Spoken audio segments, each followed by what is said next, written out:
القول بالحق الذي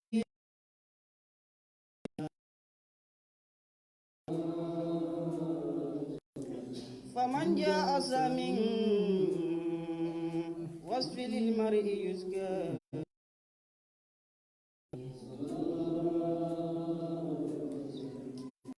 جاء من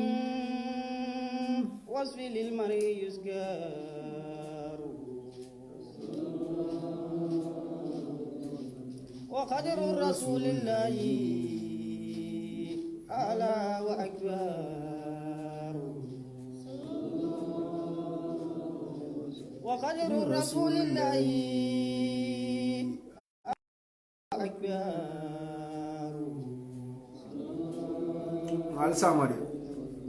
قليل حبيب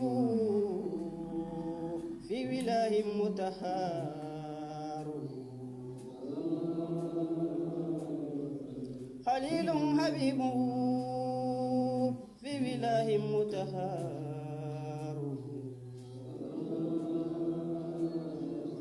على كل سب أن يموت بوزده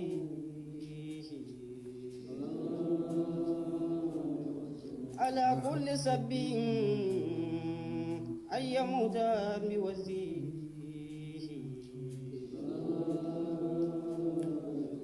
نجوعا إلى قبري رسول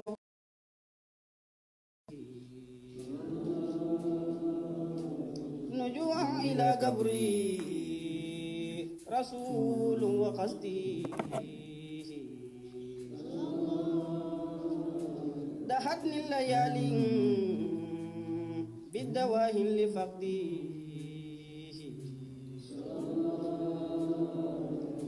دهتني الليالي بالدواهن لفقدي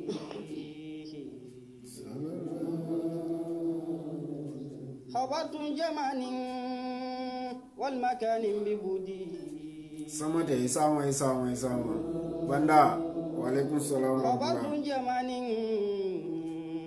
والمكان ببودي أفي رسل من بي الهاسمي يصباه أفي رسل من بي الهاسمي يصباه جامع جيدة كي واكلين كندوم فلا وبلاد نيسام عليهم نار قلب أحباه حرام عليهم نار قلب أحباه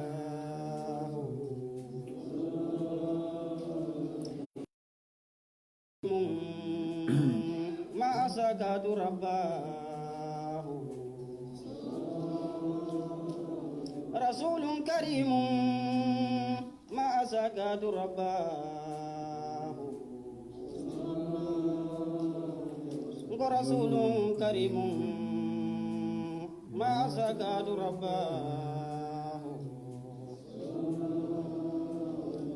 أحدي لأهوالي يا ما تحباه فجمع رسول الله. السلام عليكم ورحمة الله وبركاته. ناسو أخيار نال بي كنتو نال زيارة نال بادي ما لا من دانفا نال نال كمكران جمالا yo manna bi karaduro ke wala kudo na nyinin karol le sodo anin lafta ka pointo dol ka fem faji mi alan ko abeden ding 26 minutes 19 seconds audio la mi alan atamita Sheikh Umar Fawajide anin malam told him something like that. I don't know the boy, but there are some things me alan go they are confusing me and on left the Canada and platform where I share with people and after it will be correction will be directed to Umar Fawajide if possible nase mako no clarification will to me alan ko there are certain questions I jabiro kala jele bo apply la ko dal tala nyame ngane nyini karo nat man di ñu fa na nyini karo ni nga fen so de we will comment but the wal me min kala wala ni di comment we will ask question specifically wala basically kata Umar Jije kan pro nse clarification so some points ay jabiro mina bayri ko lon nala mari so bari mbala fi pour na jabiro dol so do ko dol to min yalan ko min ko ate fole ana jabiro le diana mi yalan ga be dendi na society la be dendi na dino la be dendi na moyal la be dendi na muslimi yalla so dalilo nyin kanto suara ngi sama inshallah ndakundu sekunding ni gandele nyini ga domor la drame kunna wonto to mula min dan falde so ni nga audio min nadna wala umar jita la audio so nsetadro ni umar yata ni talibo ni mbani ni kaka prungana mo la time o beso man inshallah man ta do nan benna baadi ma tento la ndo kununku kala dani man sada man sakallan kew ton be mala jondongol leddi futungulalu ala sokilalu bare alawe man saya aya adafan to lele badani la temin ala bulube farin tep nemo te banna bulu fase ko le aqulu nyonti kabombala asekem fasa latin bambulatin tankalati ala nemo sanji keso bonnatin kam ay ken na junubol kafarlati ay ke yam fulati may ke hinalatinna be muslimon fanal be danila be sa ala dani subhanahu wa ta'ala fasem bulala hina jonu kono asem bulala balafa jonu kono ase muslime bankolu tanka nyin koliyaluma min be jirin kantenti be sem fanse ala kam fana bawo njikita ko nyin koliyalu min ben tarandirin ten ajama ba na ke ku bali ala Allah subhanahu wa ta'ala temimu rahmanur rahim ala nyin koliyalu jindin kan na ke ku bali wa sabla muslim se tubo ko tafatayin istighfaru siyandi wala ka alamu se siyandi astaghfirullah wa atubu ilayhi ka faida la aninka subhanahu la barukun mbaten to lambaje le mbala danna subhanahu wa ta'ala fase duwa nyimma lu jabe amin ya rabbal alamin no bada jenna badi mala nyin karo mimbe dending korda tawunula korda tawun dawnu man tawun dallon korda la fu duwaro min nga fajam a'udhu bi kalimatillahi tammati min sharri ma khalaq kilaf ko mo jita dinkirato ji dinkira wala mo ila kordala wala dinkira min so kutal ni nyin duwaro karam fente tana ko dam manga wala don korda ko amma ka fo ko korda bunda to ibe korda yiro no damin ka safo bula kabo kono ka woto din ko sin ka wasare kanalo kan wonni nyondolu wal be mun nanyin ko lelti minnu ya lon ko be molu fatandi kan ala wala ka korda ko do ka molu kil kata qur'an kamilu jindije on be man sabati kila la man sabati dino nyina fangu jato ko abadan bawo ndol folo man ke sabati la folo ke banko ni nyaada ka dol folo man ke korda lo la folo sere ngali nga muru saibol ni tabi'in da ni annabiyyu mulu min ko kanje yisi din kiral so fo wuro tarta ni kenya le nyama ba mbatar la ko man tara onya nite modo to fe ko bar karinyolu won tatta jaadu won musamban ko molle ke fode wolle mi lalume balle mi sonta ila fode yala ila lalume yala bar foju mala konto le ko nyanta kayaka wolle lan dina ko be to wole min beke wona be mo to nyaati dumale wo fo ani moti jemiyo yen to bula min no mo la de ben nyin kala la na kaburo kon wala mkilati sallallahu alaihi wa alihi wasallam wato nyanna kiskisilo kera wala balunya la anala sahibo la nin tabi'in no londo kiskis fo dalilun na ta qur'anu ni sunna to mi yotan batar la dalilati mi yotan wato wol mo ko lelti nyanna kawlu landi in tawun kuwol tan den ka nga sate tawon nga jinol bayje la dunda janto fankata jan wol manke kulti min ya lon ko e mo ku sahayari ni te abada ko dallo to ba bankol ka fo wol fanale ko li satewul nata yirwani tawun tiol la kordal ti anila satewul ti to wol mo hakkil ko min tul ka fa sinya jama to babu dinno e den la won siwoto e katama arabu dinne wono fana wonyama bari hani bewno ci semen ka wurubi ado e tamabi ba ka wurubi ado e tamabi bari ta tan la ko baye fenne sita dimu so to biya taman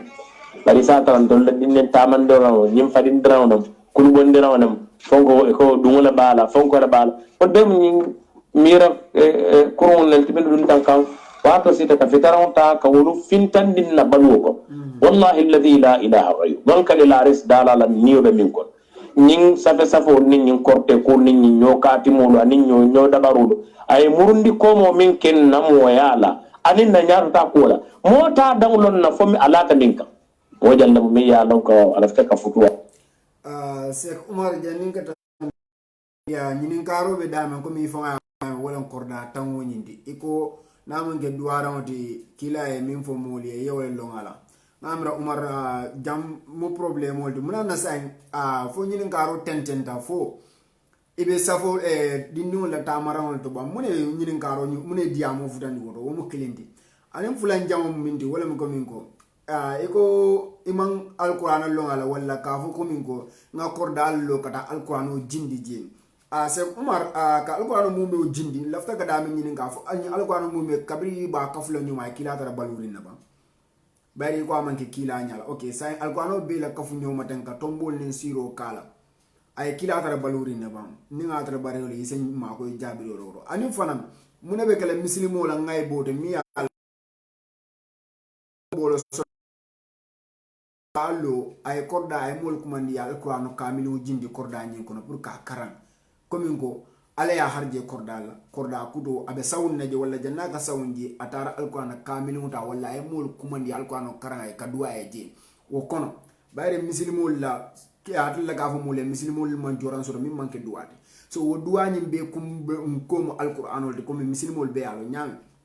sa ni yo alquran karan la korda kudo do bayre ñin ngaro be dandi wolto etre tara safol la kudo aninka fonko dindingol tamaran wala ka dinding savo ke dinding bala kulu bondiro na sifal bayri la ñinin karo mi ya dile fa nga fu ñama be dending korda taw ñina say al ite al wala ka saful sidije ka safo ke je anim fanam sa Umar ngajele arabol lo dula jamaado arab bankol kan anim dula do tarim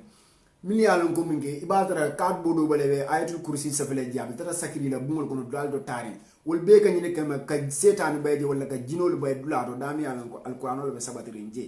because min dino ñaaboyta ayadul kurus kan jina setano abe jam falo odulala mol ko minke woni safo mune la differences de lafta ka se Umar ñinin ka wala ani fana wala say mune mu hadiso di wala kila la because ni ko kumu mi yalla ko batar wala bayri kila e ku kurul ay ko indi mol male min musunno da ya ko indi mol barana da fo mole ko ku nyimma o ku nyimma yake sadalem hamna ngata ka smile sadalem okay wol be mu kula karawol na ani fo dara dindul la safodo wala nga moya lonna dol la fana ko ibn bas ha namanyina kila la saybo do anyway mi yalla nga ka safo sita ala dindul bala okay fo lo safo ni wo fana mu batarol tiban ka je dindul la bala kan taran safo ni lafta ka se Umar yemma ko o jabiro de ni atra beje yo okola ega ebe damen fo gay ko ka fo ka wol mu fo de wala fon dul nyanda ka bulen ni no 100% na no mi yalongo momo lafta ka dami ni ga se Umar nsonte lo do mo nyana ka bulen mo no 100% mi yalongo madam hadama di wala madam ka annabi mo okay momo e mistake ko so do ta fundo so ko mi fo wala duwa ko ne ya fo nyame bar sain ase Umar atla ga mo le ibn bas ko ibn taymiya ko fawzani ko sain fo fawzani ni ibn bas wol fo man ga wandi alfallati ba fo nyanda ka bulen wol fana no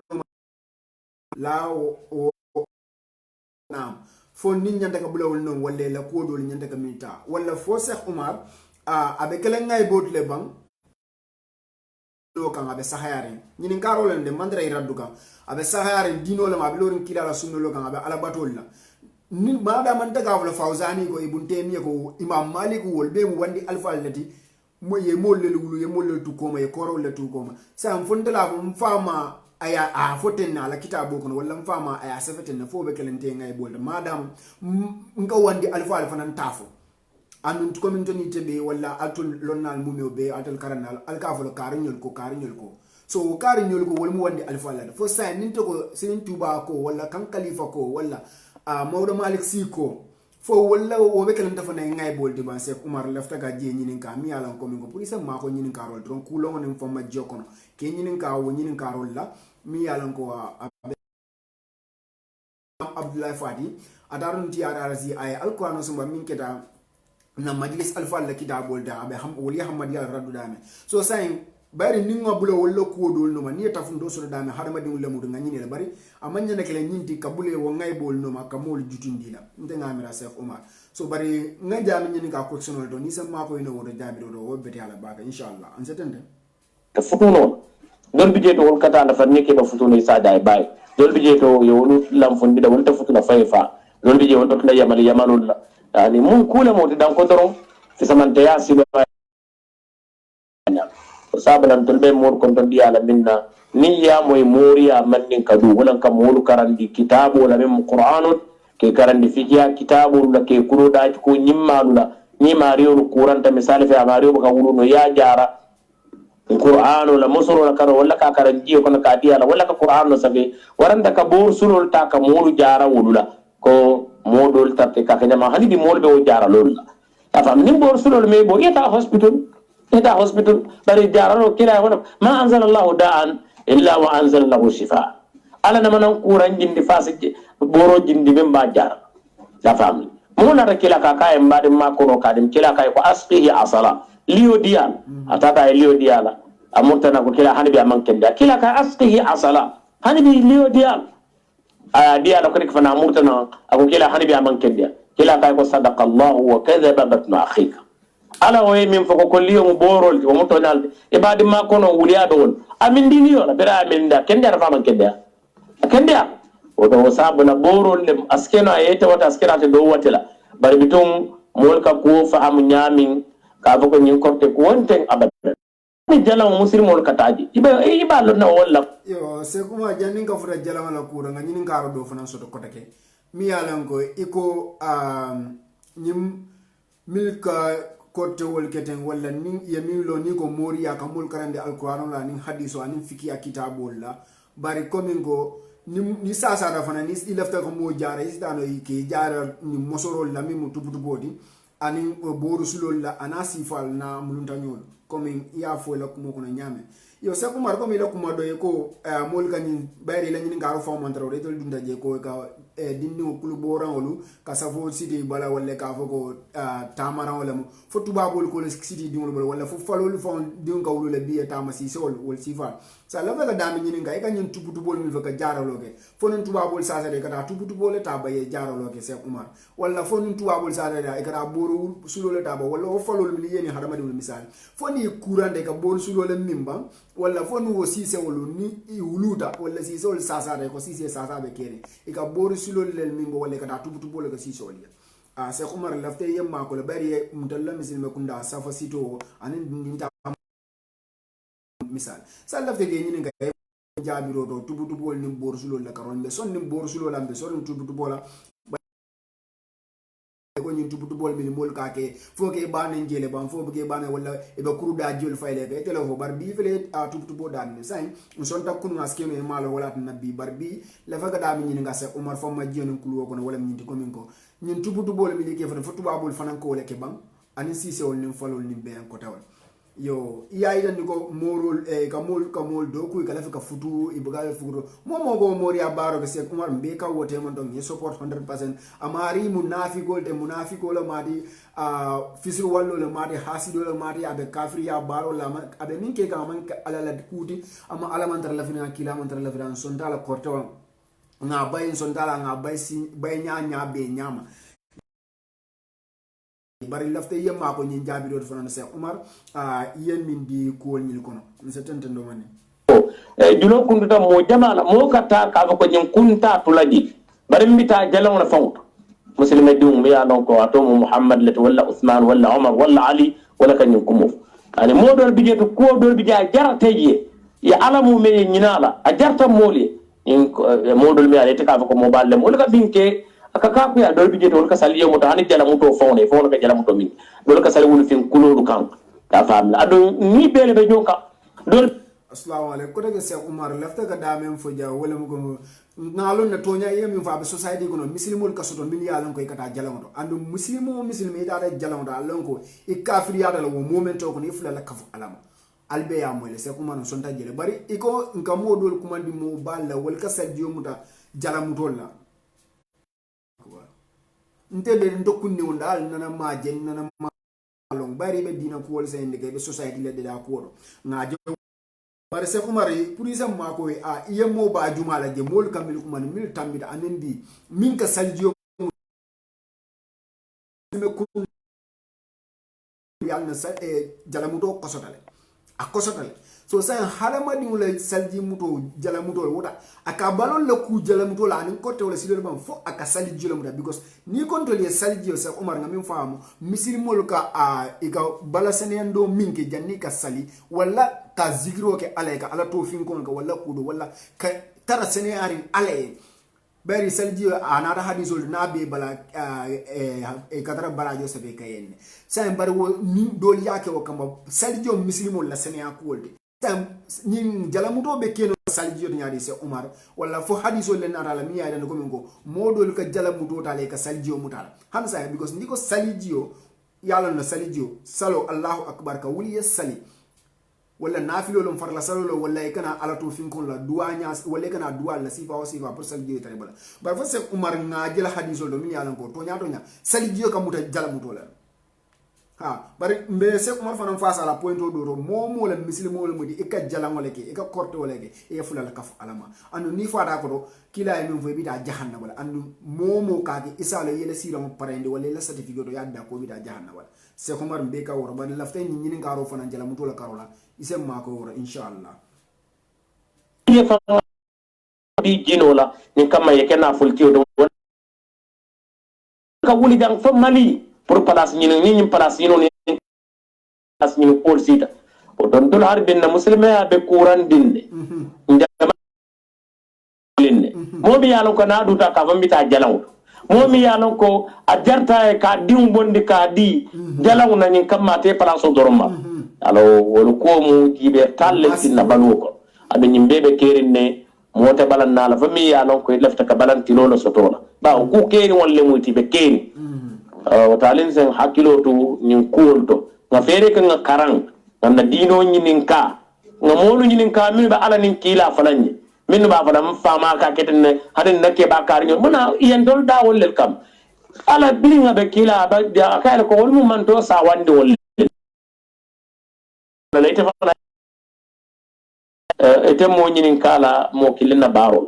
ifa mala baro e badoro na nyinin kala e tede nyinin kala e defana ta wonyam o don se hakil to ko nyin to bake wallahu ta'ala alam yo se kumar nga damen faham jam wolon ko mol milki dimol bo kata jalangol to wala kata ka korti wala ka jari dimol ye fafan itele place o mara allahu akbar hada madi wulula na dimte mo be nyame ngalon na abe sotorin ne ngalon ne ku keri wala min yalon ko hanni nyama de bari nsi sobi ko abe na society ko non bar lafta ga yamaro di damen ne janka se umar sen bentu ya momo ka nyim baro ga alon ko ite ibe kafri ya baro le yemo kilim fay le jahannaba parende ko be dina jahannaba so wo there is no compromise fani ala na da yam rahman rahim di ko umar fa ya fanya ko mo starting so ala dam mala se yam fano na yam fate o mala hinante yala na la bala falde bar ntel yemil lo wala momo e mo le fois place school kam ma man ka place school di bam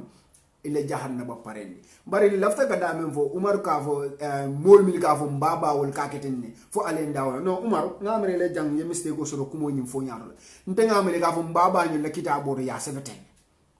yo bari mbaba ka salitenne mbaba ka suntenne no mamiran ka ofo malam fo nindela manje fami se je ko endima ba ninga tra kitabo ni nakaron baba wol ya sefetina umar wota kala ngay bodo bari kabrin kalon ka fo ko fawzani la kitabo ro wala ibn taymi la majmu fatawa aya fotenne mudawwana al kubra imam maliki ya fotenne imam safai aya fotenne imam ahmad ibn hanbal aya fotenne wol be mu wonni alifalan so ni ko sirin tuba ko tenne kan khalifa ko ten umar futi ko ten o sifala na sifalu milialan ko kitabo seve alfal la karola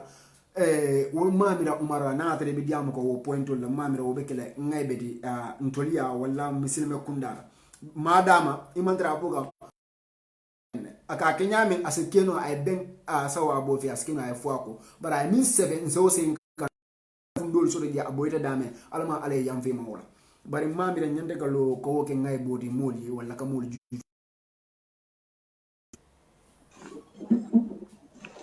شوف بركة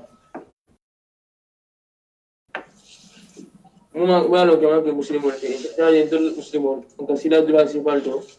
تاوني سيدا نيم أولو كروجا جيرو لكا مفالي ولا نيم كورا akan jino kamul bayan nga wuli ngata isaje kafiro sinama ngamalla alla few ayna siwo durato ay sabati jino ko ko kala o jakoro ta bakere kafiro man kafiro di weli mana so tabe de go ide musu ka sai ga la ilaha illallah ide bodi kon ka ne ko raji saji jelu mo go to ko ra kon tumar wado alga ko mun ge ko ra kon wala man jadi jino ni ado ga misugo leple ko ra kon ala so ga ko ra kon ñaan man ni ma ala aske no fam fentiye fendije ko waxamu don nem nga mira mun ga dural bula ila ala ko annahu kana rijalun min al-insi ya'udhuna bi rijalin min al-jinni fazaduhum rahaqa mol bije min yalon ko yejina dol jinu kewdol bije muslima kewdo mo harbadin kewdo e jina kewdolu e keden wolle la katanka nyinun kela wonna ta ila fa de to durannal comme kela no fala yaziduka illa wahnan fam ni ala tuje fewo feye o fo se jarabi se bata noma ila baro be se kabatat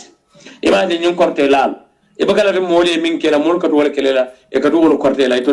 umar jannim bo frele je nyin ngaro be dame kordabe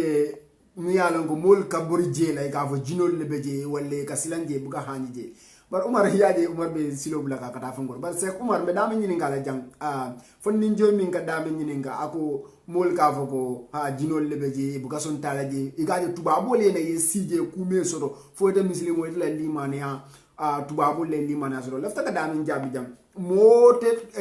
balan na jinol la toro la jino se duna hada ba kono kanola karola walla ka tora mota balana wala fo mi yana ko jahilo le mude murakkab because lonnal mon nyoso soro ko jino sa hada madi tora non sa exemple no dame kila la jamano sallallahu alaihi wasallam na aje kitabo dol to min yana ko mi ho sabero le ya idan diko mol ka tara desado ko ne ka beroje min ka fay wala ka fo foro moy dulal to tari bu kam moje so wol be mu wol kam yitan diko tema ko jino le ko manya ala e tankara wadi min kira ayatul kursi wala ni bine la la suratul muluk karan ko ego ana hadithol da nyam kila fa suratul muluk karan da janna kela so wol yala wol be sahar ne ka tanka nyine setanol la anin jinol la e nono sifa o sifa yo say mode balan na wala ni wo findita mola la da kordado ko min go asalem bang wala sifa do le jino sele mano sifa o sifa de hada madun yeje moto bala no lo fe min gede jahilo ko min ngafu nyame sa jino le wo toralo min anata hada madun ka misil mon nyande ki tanka wala nyame ngama umari la jabiro nyande kata wala bayiti tontale yake kotto la karola bari abe dama hansa kordala ko wala ani molika silanje ko min go saybo do so tam yalon ko fondin cewle madum ala fakata kele blado do kila ya fatanda kayta bari sain na ta fututa atara suo kono atara muso beloro mbunda ka ko suti andali aga muso nyininka muso ka ta kono da atara kono da esa atara lari kam anata ka sa sorota ka sa tuba ka fa bari instant tewo fana nyina ka fa kabina da dumo mala fo sala fo lo fara fo cewlo fo lo fara o kola rasul sallallahu alaihi wasallam nata ka mol fotandi harmless mi alon ko imantara tora kam zalbe salem abayila bunkono nyaado nyala bari ikana fa so iba yitan de jam komingo nyil be mu kulete exemple mi yana ko hada madu la bonkono wala la dula jinola wala fendo setano je mimba silanna sa ni wo silango na umar ngamre jabro nyande katara dame wala komingo akila e munek foje duara ngolto musilmol nyande kaminge ke fantanka wasifal ngamre wala mun jabiro di bare se umar yitande nda korte wala karola lafta ka je correct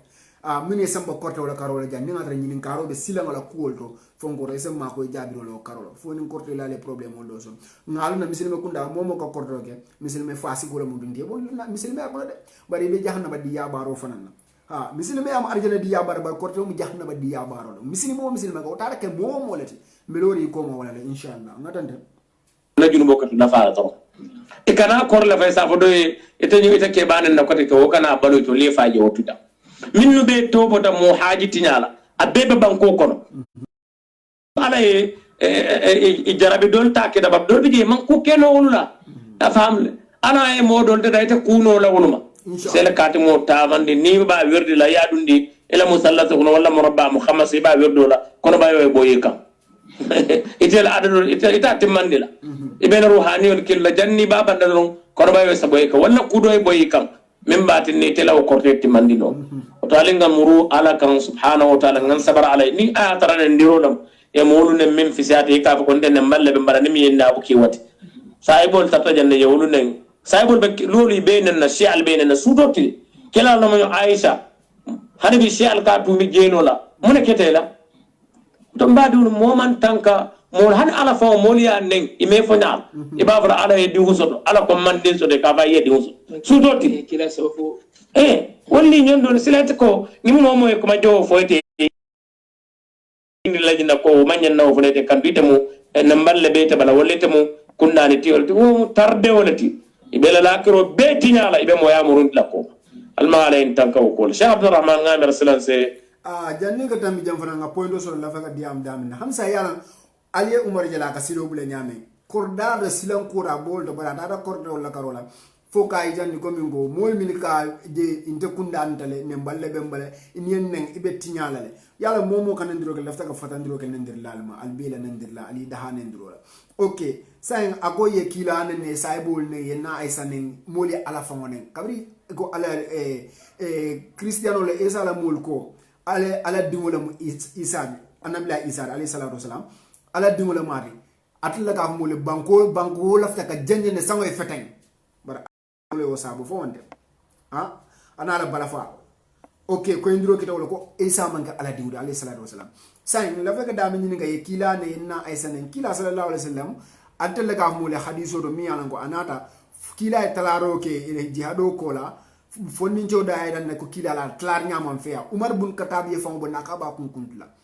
so gaydan di janna ko ndiro mam betia so say momo ke i fam kundan ni kam kam mol tora ilo kundanu nga foy alandi aben sambala komala Sheikh Umar ni so bodu wodo kundan sival miliyan ko ini mol nyaaya ben ba mol ye jele ba mol ye li pale ba yefa yaje modo ye ne namam fa se tubi no lay nimisa so mol mil ko kundan siva kam be yamar lo kele ya landi okay bar Sheikh Umar lafta ga danga ni ninga kay jandu ko nimmole pol susundi kan nenduro le kan man Sheikh Umar inende kam min fulo min ka nenduro ke ye da ha nenduro la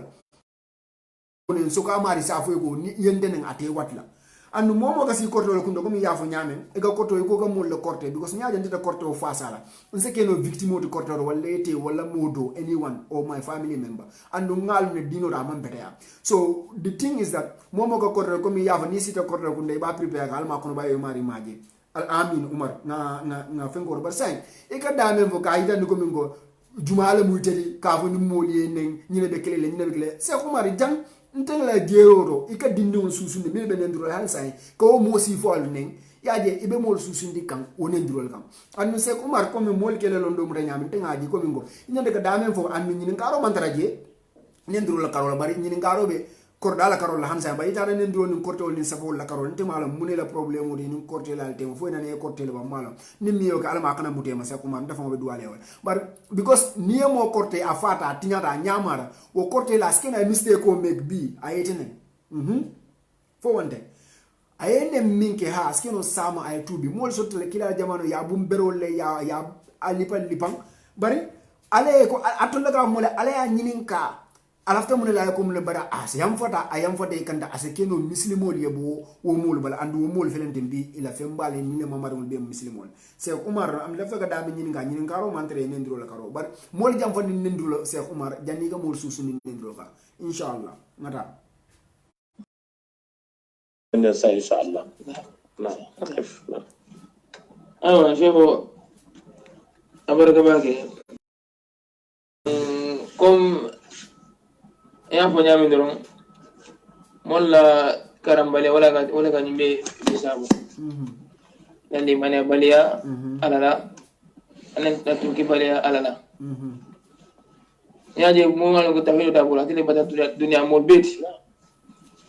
hada bi tamaga silo kan wala ala bun kono nya aje nyangumu du ala ranko do asa fasari wala nya ala moto ay ledro ay nyino jara moto kono asa fasari wala taram ala mudu bundado ay sama do tara asa fasani adiga be to ko fasalla dron muwatin na ala man tara so no ko nyala man tara mo so no ko ikata yamal dron ibu kala bolla ibu subilla bolla ibu molto ko ala jana ibu hay domoro buga domoro kelo donina ibu rata ngol fa ibu ka hay domoro kela sadel to ibu ka kana kanaje ikanani sudo la ikabuni sudo imbe moli mana balale wati nga katabaki nga tauhido nga karanga long mun ka tauhido fana fo moli ngi kanu isala moli mol kanu baki de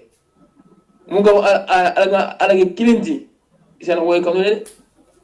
mol ko le mo jawti kila sala sala ngama woliya ita woliya la kamaliya wonya kila yan foliti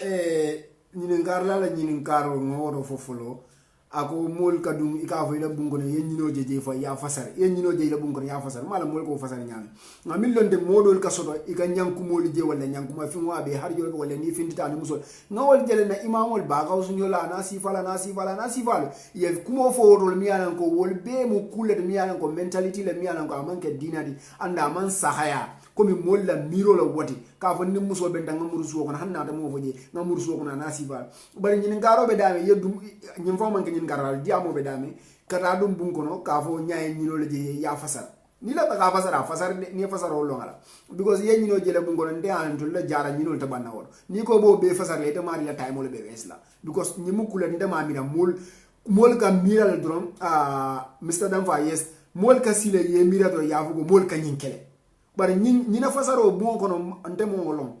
wala inya suodol kono ñanku mol balu kanje there are certain things in the society kono na hadama ya kono mol ka ke ka mira lonnal le nyanda ka bondi mbulu because wo muto nyalde bare ni de ka je ko min ko mol la ku ya fasar le wala wayat ne ma akidal mamamba ba fo le fon ninjo you are misleading wala be cool misunderstand kan yo so nsen la moy do mande ngata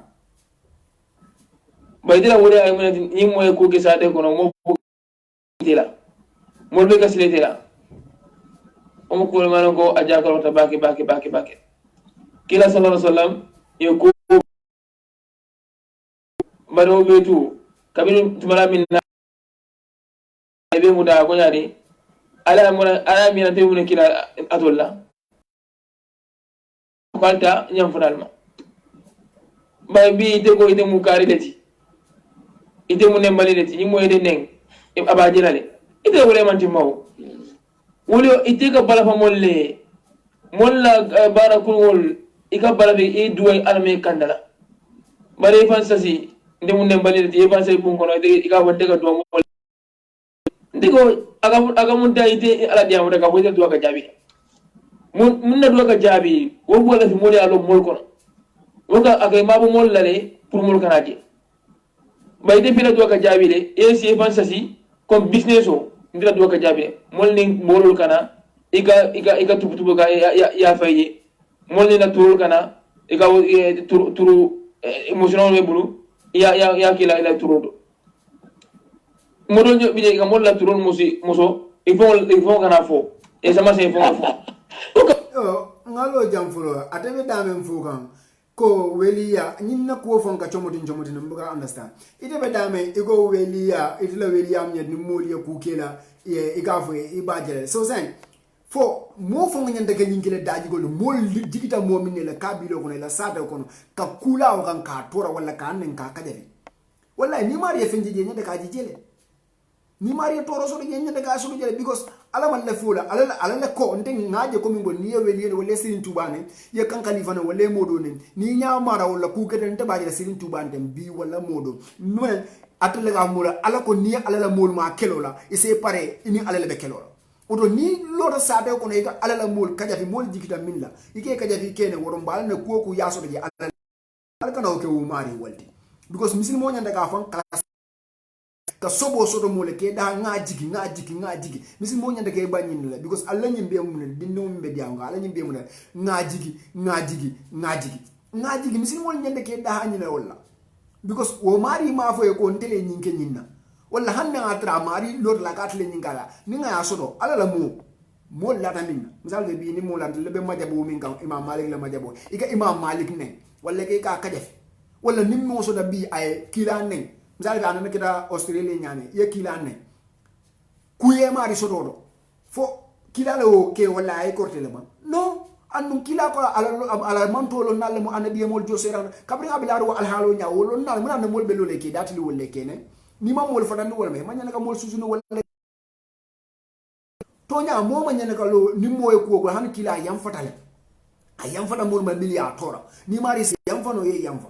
bari dosi di beje ay yamfa bar ale ya mari busa ala baro la ay minke so o mari ala problème o mle amon problème ke jaman kasi ke jam yo akada men fo iga fo mole ko iga da mole ko ke bitu bungolo kono e ko ga mol la hajol le jara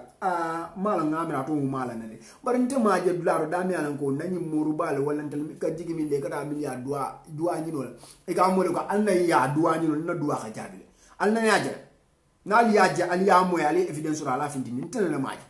nte kam ni wala he bari ba karam bala dua ka jabile de serun dada ya dua nyino tamo ko ale asonende ani ala la funga ale ba karam ba ka sababori ba karam ba suane fana wasifa al mustafa silla ba se kabiro nyola na sifa lo munya itara momo hanni ito mambo bari iwulta itara ya dua nyino la adua te ale ala dua jabi je banyo ndala mdem fadara mustafa ya dua nyino la adua ta nye dua jabi da nko he ndara kari adua kari fana ndara je adua ta ya na fongo bede o manke sirri mislimu la tele gamul mislimu man joran so manke dua ati so wala wo ala bato wala aya ala bato ala to finkon la sia anengo kan ale ake dua jabi moti muna problem bono mislimu balana ni mo hasidoldi iba hasidi yalla because mo ale ake minti ale ake wotile so ka ko karla dua ka jabile ten aka fo kila la dua ka jabi kila dua da moye mi yalan ko atle ka mole hamsa mbabe nyor la taka because ntol man kello na nga fala nyatle ka mole ko modo to kila say bo na aka ala badu aka jama salo aka attent aka kol bega dino la ko la be sawar len te ka bol ni ko don adua da bar foare ala ma pour la atara kila pour ay dua pour ay dua e fenso je kila ka ko e ya ala badu ila nyinkan wala fisa ye fenso do ala badu tiji aya kila fo sinya saba wonyon kila na daga dua ya fenso fo laban ka ko su di anda ta balanta ka jakaw bondi fo alquran ayo jita la kula albe alo nyami so sai woto mo kila atale ga mo le kila la bunkono wala ala korda kono akata la sai woto mo fente kila bulu adua ta moye miye mo na daga fenso fo sai fo ba kila la nyen dua mamuta wala kila la dua ata dua ta moye fenta la fo be kila khaja fila janna la ba ndema la muslimol ka muslima ya understand nyaadile an muslimol ka muslima ya nyaadile an muslimol ke nyongol nyaadile jamman ka umarta de dinno min be diam kam bol jaabe ka jabi gus umarta ni en karol le wodi bal ñun don sama ko e ko aya hak sunu mo kalsan ni muslime ken dole ka fo kari fentabul wala atna ba duala moye ata jaabila wonten kumati no o manke daliloti ka fo fentabul wala na duata ata jaabila no iba ma fe mu katara bula ka duela dua ka jabi iga hadde ga firi ibuga moje ay baraka ay firi mol ga he nye wulula dua la soto ala wulula la dua tay wulula barako le ba andoru mala wulula wol balu ta nyantam bol ko e fata wala kon wala atlina da wol bon nyantam bol kon fo la ba na la wulula man tenso de dua ta jabi ni ngaro be jele almata ko da bagel ide mo la mo uduron mo so iko puri mo la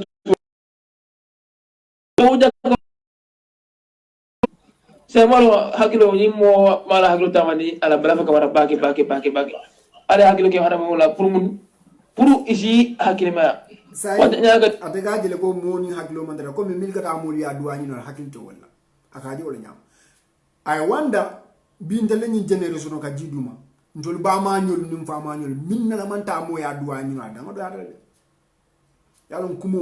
mune tinya mfunya mune ndeda mfunya bi di niwol man diamu no ko lafta diamu la ala la dino la kola wala na bolbe burkay la tron aske no wado doli ka wuli mina kam de daro bari kat la tinyal tron alnata qur'an ko na gabo li ulil albab hakki jungel malo ke kolda eke aga diamule o ma yaqila illa alalim banim mo hakki da basimbida nyafo nyawo nya saw he go adul hani nye ustazo ji ala harje fitna do mani saw he go fenne be bulu intol fana so fenna ha so o jagwata hani iko ni eje yengo do ko so isaw adul aluge ko male adul fenne matul al kafir o jaggo astaghfirullah kola subhanallah imo do moto kala be harje fitna de so o fan jagwata baki de inshallah atoya ala Sheikh Abdurrahman bari aliya millo wala ma ko astaghfirullah ni Allah akbar nasif al kola ni ala to ala be harjo ni skila la saybo kono bi jumal lega ala to fingo min tammi da wala bar wala fuare femba fuare ya mol beti sain la fa ga dami ni ngela kumo folo ron be je mur la ko men ko tuba bol kan tel lañu tubu bol leta wala ni e ga alquran wala jindi ni ko dal so la fa ga dami ni ngala tuba bol le firin tan tolti fo tuba bol ha wala ka astaghfirullah ni subhanallahi wala wiri diba so wala harjo firin tan yaade le in islamic context ngani ni nga sain mune atinna ni nga atrate atla understanding bol nyama ala to fingo wala be harjo firin la okay fine ala to fingo be harjo firin la nyaadi le ani muni adna mili buga ala to finkon wala firinda ka tambi ala to finkon nal ndelle ala loti ndollo sonda ala makatambi la sai muna ne firinda ndolti yalla nyindino ni ko ba famule fon la fahamuro la wala iba famule rendi diala wala iba karna nyina kam kamol kajak itita abdullah ning tol karambalo tol sifal la min na bana sifal fon ga membo jahilo murakkabu mi ala ngo amam fatiha fawono ko mam fatiha no mi ala amam fatiha no o samaya watari ga manu amam alquran wa man tellonje ni wol kanil alla ko moje ten e ka correct no ten atul mil ka diamu dino la karola atul mil ga ulul albab hakki kisa dunkelo allah hakki kisa dunke yale ale ni ngatra bole nyama ha ala to finko o ibe firina wala ten wala ustaz ani je yomoto sebe bawla ustaz ay daga fenna wirdide wala kullo bal bulle par sa la fal jini ngala tubabul milnin kompayanu ha fol ga wala fananga wo tubab kafirul ba la fa se umar yey ma ko jabiro lo te ngata ngata komin ngakumo folo min na doron ba soron na wala muslimo li akata yake karannati ya karannalu nyininka min be ala nin kila fole momo be tafalo fole ye jenke way kila sallallahu alaihi wasallam ani duwara on na tala min mutankarawnt ko li aku be dala nyanta munnel kala praye boy kunna ay wobe fo moli sallallahu alaihi wasallam ay duwa jabu watul fo moli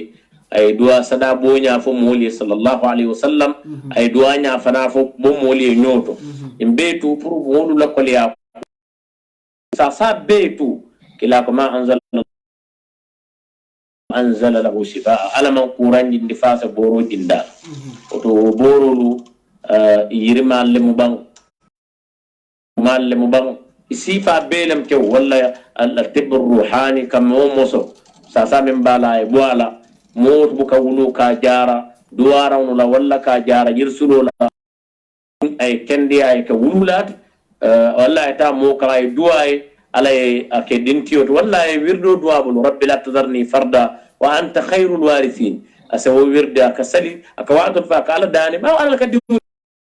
والله فان أيتا هوسبيتال يا كونوكو والله يا جيبي يا ويسي نمفن باكور من كاتن نابكا ولو والله يا جيبي أتفون كورونا بابا والله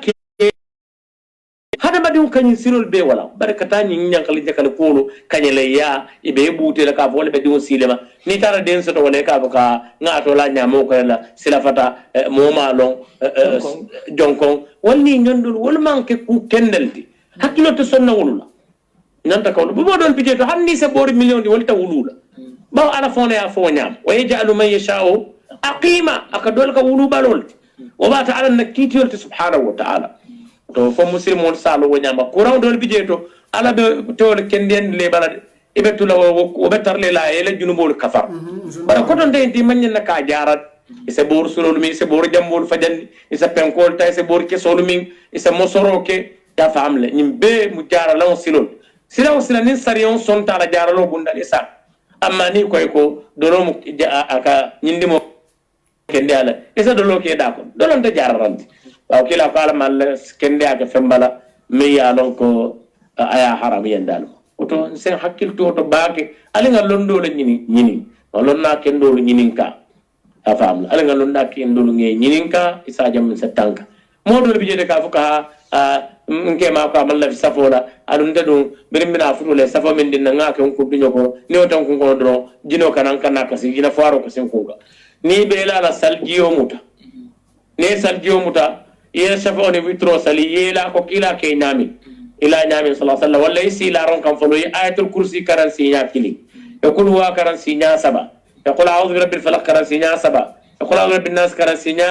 سبا يا فامل نادي أتي فنا كلية الكافر نيو فنا الله جيب يا مصيبة وبلا جنبي سينو لا سبحان الله والحمد لله والله أكبر كيلو كل سينيا تنسب عن السبا إني ويلو سينوكو نيم فنا سيبو كلام نلكسيا نيم قرآن كامل بيبدا أتيبوكون أمالا بيني وي سينو نيوت يتري لا مويلا باو كيلا موي قرآن نفرام على بطولت والله نينو كنادي أتمان ستالله على سي جنا فوارو نيمباي الله بونكونو باينا بونكونو سافول بدندين portale wol bedandi musique be kumala fe television o be mo 15 on funtani la itela bun kono mo setan na jon kono ni lolo ndi jannim bita don nga jamfa do mandi because kumo siara nga diam do mandi ako ni be jarolo kala mi ala ko sariya son tala woman ki kasi tonya se kumaru nasolu ani tuputupolu ani borsulo na ku ko ton la mun tanyo yo la fega dami ni nga se kumar bari ko nim sariya so de ina da ka ko kana penkolto ka penkol tani la fa ni borke sol sai wo borke sol fon na sariya wa kiti la na borke sol wala hadisal na la mi ya den ko mingo ni sa sa disi da penko tano bari ni muso ko safoni ni adra ika ayatul kursi min fo wala be safarin safoni kono aba kumoro yo sita bala so wo safoni amman nin jino min ka boy wala jino setano min ka ma no ba bala o setano buka ma kala ala bato na ala e ku nya so da sala futuo nya so da ala doko nya so do but na o bondi akamala le sai lafta ga dame nyini ga sai umar ayatul kursi fa be kala jalanwal ti jamba bayri abe safarin safolo bala yake fenne kono kayto kono yake mo wala ka tankani o sifa na mulun tanyol ni ngada ay kutul kursi jalawolemu abe kala korte wolati kabri a sefeta mo yake bala lafte ke yemma ko ra hadiso ni alquran ayoro miyo natna ko ayatul kursi nya sefe yake bala ka ke tankaramata imma kada misigol be kumala je makuma njarankelo tonya wol be mukula dum yana ko muslimol ka nyanta ka jamfalale because kila ya itandi le kominko bungo mi ya lon kominko alquran buka karanja be ko kaburo okay bari lafta ka dame nyin ga se ko mari ya itandi kominko ni setano ke boy e se alquran pleno le ila radio ko itra la moy kam fasino eta lafta ke nyin ga le wa hadisa jumala onat nan ko tonya lam ni setano ke boy ikana ayatul kursi se be ya ke bala bari se alquran pleno le a tebu ma radio kono ye la fo sino yeta setano nyimbe jam falala nin ale la silo so dala alquran ro anin kila la hadiso do sallallahu alaihi wasallam pour alsem ma koy woro bayri be ndelbe to nyaala nyinin kan wala sabu sa umar melavre yem ma koy nyin jabiro dol to ngam nyinin ke so inshallah nzetante la kumol to koteke jannin akabam ata kanala jalo teji ajol ta kanala setan o sabu la fon se muru arala kan se muru kila la sunno kan problème bembulu kabir muskunda to te kunda futu bunda lula baluwo bunda be to kila ya be ko indi sallallahu alaihi wasallam askere de min nin kala la wala ta ko indi le mate ko to dia non de ninte sidan ko duaro mbadi da mola anga ke nangam le fo kila ya wa ke wala nyam kila ma ke nyam alayhi salatu wassalam to nani ba mo jarala mo soro la bang isa fentano abul ko say bole ata nyame wonde tarat ba e toti ka fe bo kele balura on de medite Abdurrahman ñine be mbudu amen soto kala ko monin ka wallahu ta'ala ala yo se ko mare da men foten ko min go mosorangol tolo wala ke fantankarangol bare ni to ko ebe kullo dile mula mosorangol lamba alquran ayol to lan duwarangol to ibafole be njola nankam lela ko min go ese mu afan ko ese fe mutano mo bulle ko min go saybol yak nyam bare saybol mi la kafo woliye ye masake wala sate kuntun ko min ya moso bari ye kanina albenjola sajjol woliyo kanina albenjola nankam lela sa se umar wolo untelengalo mil kafo mo le benjola nankam lela ni moso wala ngani dila say yalla yo dalilo bondo saybo lelbul an kila ya dandila amam balan say mbari te ga dame fo ko amanke min ko ba kele mekedi o manke dinodi say o hadiso ni alquran ayo say umar lafte yemma ko wora anim fanam bari nimmi mo moso walla ya jare ka fo be njula nankam le ila takila fongo ngajo docteur wol kamul jaral an amant le be sefeni je ni e jare kam injo andu wol mu ñom muslimul dal man tara fem fo kanje andi ben society kon bar say ngo jam fo le se kumar say la fa ga dam de karandiro la bi karam mo le be bulu mo le ke ike karandi ke jo million jamala wala wili jama mi ala ngo wili wilo le ke jo wala say se kumar ite o dalilo bondi min jolo ko ine ndaka mo karande kila ala alquran wala le aye jo yake mechor bar because bi kabri ni ko Cheikh Omar jite Gambia Omar Faba jite mo ne wala dirole ga andu ustaz lo muda andi ka jole muta je sa wo jomi ka muda karandiro kuluwo kono anin fomma jio kono yo joni amin a dalilo ni ila lasilo bota min tola alqur'ano do anin kila hadiso do sallallahu alaihi wasallam mi alanga be senayar ni hanna hadisa lam furmulam be sonna bari la fe idelo dalilo fana ya bonde min tola ilo karandiro ko kolo min muta bayre doli ya kembe choti e ka moli jara alqur'ano la nin hadiso la nin duwara wala ila akila me chodi iko manke lasilti dino kono andu manke dinati sa la fege de nyini ngami la karandiro ani ke jomi na se kumar ya dalilo bonde min to dino kono ani mun illo mun ake dino wala fo dino lon fo dino inshallah se kumar al nata nga nyinda dan na do nyim be kamurun kala karambale to ani fana kallam fu because ya de mo kata yo wala kamo isabu karwora ne akana abamoyla asa kar moy sabe munatina ala balo be dinno wala ba aka molka ba ke da iro ben kolla kama moy malo ga imam wula ko ni ma moy ala siyo be malo ita spanish kamo karworo ya fo munatina dol fam bi hakil man dia muk jang ibu ka kurano kana fo ko te bu galo bayda iro doron ika hamolo aka ngri galo wallahi har chance kamo ni idaraje ikar woni ko akara ni dogo sula ni mani kamo di dogo sula wallahi mulka wakil ya karan fu ya moy sena dino sabo ya ni sabu sidi bale sabu sidi bambolo be karam bale lo janni kada sa fasito la garo fanni jo sai mole na yiro ye wandi kankara ye do ko ke yanu wete batani munela anin ay dino tora ana ay dino na famne wol fong jama mil na da Europe jang Spanish karan nte fon felente italiano sanji clear ga ay communicate italiano karan wala Spanish wala ka Chinese zo mi ya karan ye do ko soro wol fen jama wala jama lo Gambia fal mo lomba imam alal alquran kara ya tanga ko dol ya kenyama alame harje wala bar itamata ya alal dino fasa wandi kawmi ya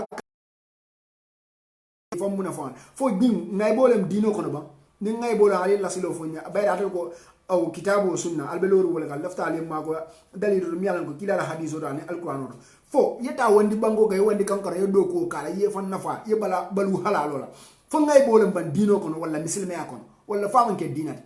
sa ni ngota gala woliyo ko dole mil soto ye bama wol nafa ye bama wol hijindi ye fama wol hijindi ye jama ngol lo ye la korda lo ye dimbal balundala halalo kono ma fu manga halalo mi mu halalo mune mu ngay boti wol la karola jam mune dino mune dina kubo jam wala mune adna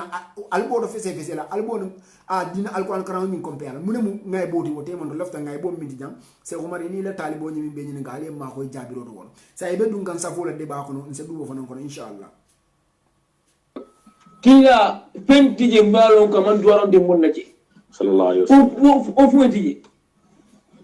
hani ba ni julo bela kila duwaron je ni julo shede kunna de kada moro da ka nge ko kana ko de kada moya ka ko na julo siyata ma ko ibuna julo sijo kila duwaron di mon lale malo ko ni duwaron ila julo shede nyaawo nya million konton lemba ni dankide ala dron e duwaron fu ala bela julo jule kila sallallahu alaihi wasallam hani ñu falo be kuma kan wulo be kuma kan a'udhu billahi minash shaitanir rajim ha ani si fana hani kurantoje imo ina donon fana ibe dina suuko ibe fundina ibe la suudo hani ibe ulla suudo ibe dina jongo yefuna jongo kono ibe domoro kila domoro kola ibe dina modo kono ibe dina pleno kono ibe dina pleno kono kola ibe sella dula jangoto ibe jila dula duma abe kila donon pepenti sallallahu alaihi wasallam munatinna ndida mol karam jani ba fala ibe pen karam na malon ko e bita moya e ibe den wo ko ibe den na o ko wala ke longo albi buro nyolale watin nga kada ngana dino tanga karam ngo nyin corona da billahi mo le nyin doro tanga allah inna a'udhu min al-barasi ibila tanga mada saya shirata walla nyadan dankina be mulu ite man dingo su da ni kata mu kankariya tumano ba ite ya din su do baliya ila jumu le asabu ma musalamu le itul ni ale ibali fenna iki fansi ale ga ni ale bali nyinna kule asabu ale balala iko sala ego ali lo janin di nula diamo be jam fala nga kumodo so lafta ko min fala ala kumoro ka foko ni janni bita moro ya fa nga kari dontole wala no julobe na ma jono pour ikani kanin julo nyina lawe wol be mo couleur mi yalan ko ku nori mon lemo because kabriye mo don te nyanda ka jole be o londle bari bo den den dilano mo dole le nyaadile ni ba fangla ni si ba ni ka fenge ka generalize le okay ni ya mo don to nyaado mo mo ka mo don de ka bor don torola mba bele fula de inyanda ka wandi julo jole kabri be don yaale to julo jole le kana ta don torola wo mo couleur mi yalan ko abe saharne o be senarne nsondema mbe kafule ma o temando fo wonde because nin to nyana nga to nyaka anin bani min ka fo ko min ko nga Umar Kol Umar be message sotla kan ko jamma dala message aba sotla si yetan ko mo ala ko mo bani kayra kudola ada a jumla sam bak kiduna da wona da Hasan Basri aka ko nangu so amandin so aka do man na da ko gadino jiw man fenge aka astaghfirullah mo na da ala hajo fodon aka fo ala astaghfirullah iko imam نمو نارو بلا تاني مو هاجو فيك واستغفر الله اكو على قرانكم فقل استغفر ربكم انه كان غفار يرسل السماء جو هنا اي وكل نافلو فنا الى فوري اساموني ويا مالو باجين اسدو فنا ديلا وجعل جنات وجعل انهار الله غاجو ما لونغو الله جو الله كونو غاجا الله سي جود انا انات اسن الله دي بلو الله نين كولو ما لونغو الله جو سي نياو نيا الله جندي اسما دوما جوار بو جو نات اسما فلا تصبح معكم غارة ما بين على الدول بي هن ينا فمي ما ندوكلا فردول بي ما جسرنا بل ننتو تجسر فوق من banyak aku mau jiru itu agak mundur mesti mau berasinda siapa mau sih bang kejamin lah folo to lin tubabol manke kilindi wol man la fenna dunya lobe se kuma jani ga tambi itele nin tubabol compare folo e ko tubabol bu ka safa sidi dingol cioro e bu ka funga sai kana fa nin tubabol manke so munanna ko folo yenni compare yen muslimol nin tubabol compare se kuma mbaji na jam fana yebe mistake ko la amanke komingo imalla fenna wala ya sabu ni mankini dolbe je muslimol la mud bari o be man ka bari ni ko tubabul jamaaja kaaji la kafiro sa nga samba o silo la kon ni man kinin kodi nsonte ma wurle bar sa muda mo ko ko de point do muna ne yenni compare bari buga safa sidi dimbala e buga nyimbo ndiram school sidi dimbala e buga tubutubu ke buga kudo ke yenni compare sa ibe muna folo mo li ne be wala tan ala e jarabi dunya la se ku jama sonen di yeje to sonen lam toli يفهم إذا رأيت الله يؤتي العبد من الدنيا ما يحب على معاصيه فإنما هو استدراج نياجا على أكبونا يلمو كرمباي تنيار لابا كافر كتوتا أبالا كريا ليس على باني نيكا يفهم دنيا درون ولا بي لكن فو فنتي يجيتو يونتلو ندينو يمين تنين كوكو كوليا كومباكونو أسبابو كجنو بولتي سينيا جما وسابلا نيغا وسيفال دين كمرو الله كم كمين فبعض السلف mo kendo dol men hani le be on abanante bu e kata alal bolose kanto yaaje ko ala e be on da nambul fa be lo lam fe isa lo najun mo da sa to muslimo ka ko je ni nyaala nyaama yeke fansay lata ala kan yeke tubi lata yeke ala la ko ni nin kala lata yeke kislat yela barulo londo ka yalo dalilo lu kan yalo bato kan barni e ko kumo do ninga nyine tara ani ajibe woto mo hani sanni foro mo kata banku mutol lel ka fuka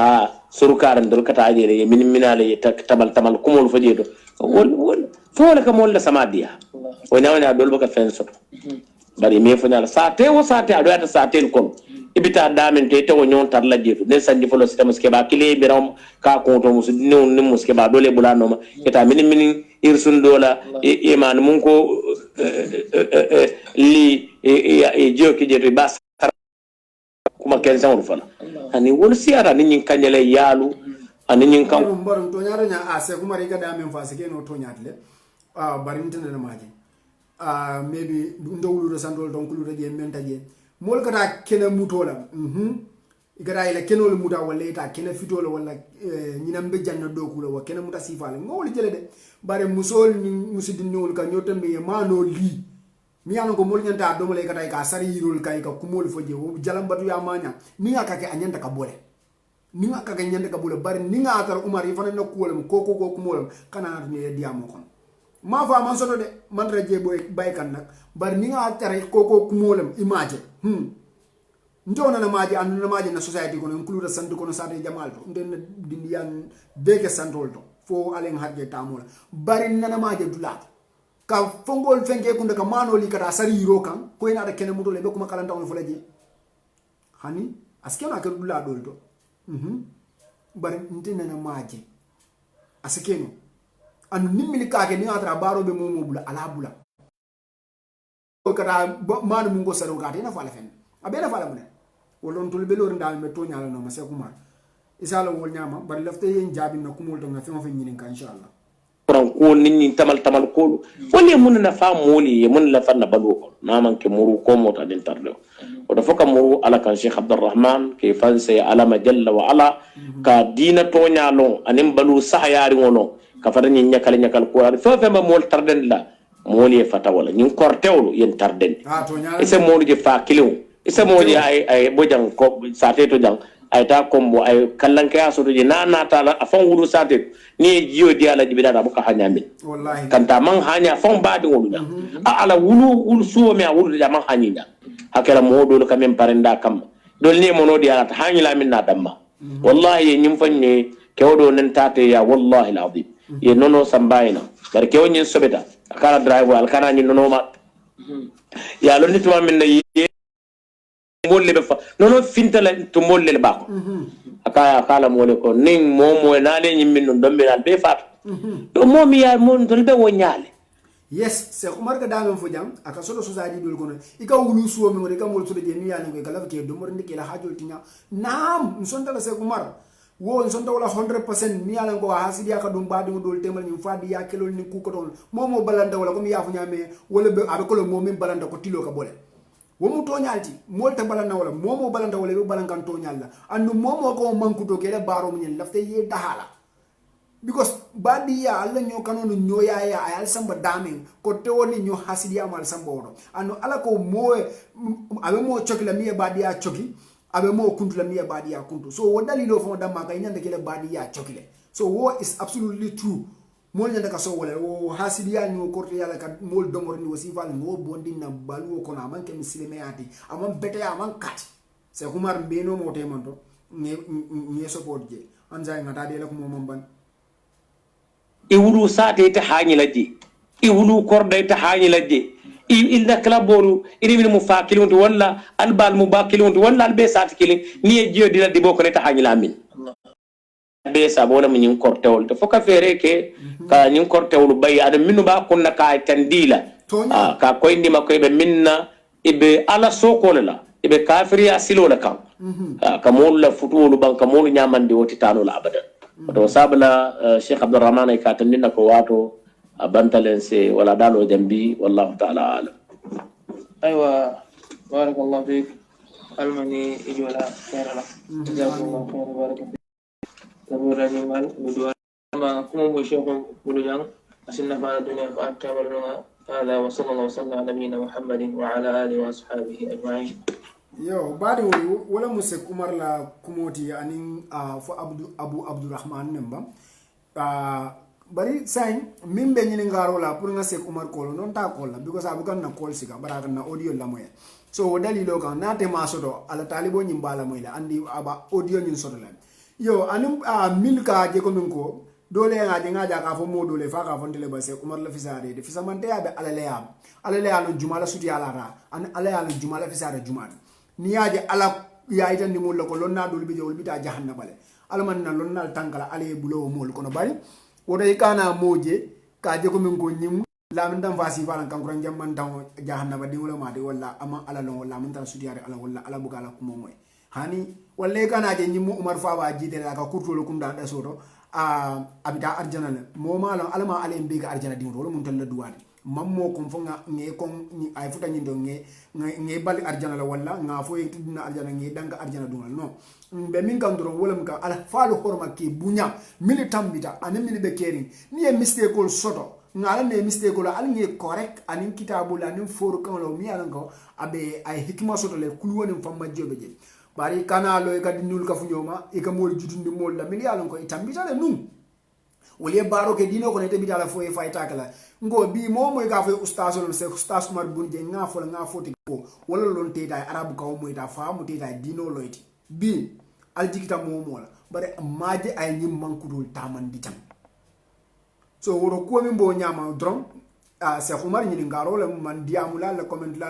min be tendu la ni jero ngal be tendu ngal je ani wol fanan tanol ngal be tendu ngal je alman nal be la sumum da o kola na balwo kola alma ali afuni ni arjana kallan cewla na junubolo alma alay yam fi ma junube ndin junube ba kullo junube banke junube alma yam fan na junubolo la sima bani jaata kende ani harje fironi laban kunyuma be alabul alma alay en sola yo ntoldum nga tafundol mi soro kol gona alma alay yam funna nga wul ala de darol kama inshallah yo abole nyama nyin kol dum bitum mo be bukatar no kankre mbar mi mu toñade ñanen dala kabala wara bar sondomo o bu kabalan toñala so nim futare jamba fulale ko assalamu alaykum wa rahmatullahi wa barakatuh annal badi malem lamin dam fa kankuran jamman tan assalamu alaykum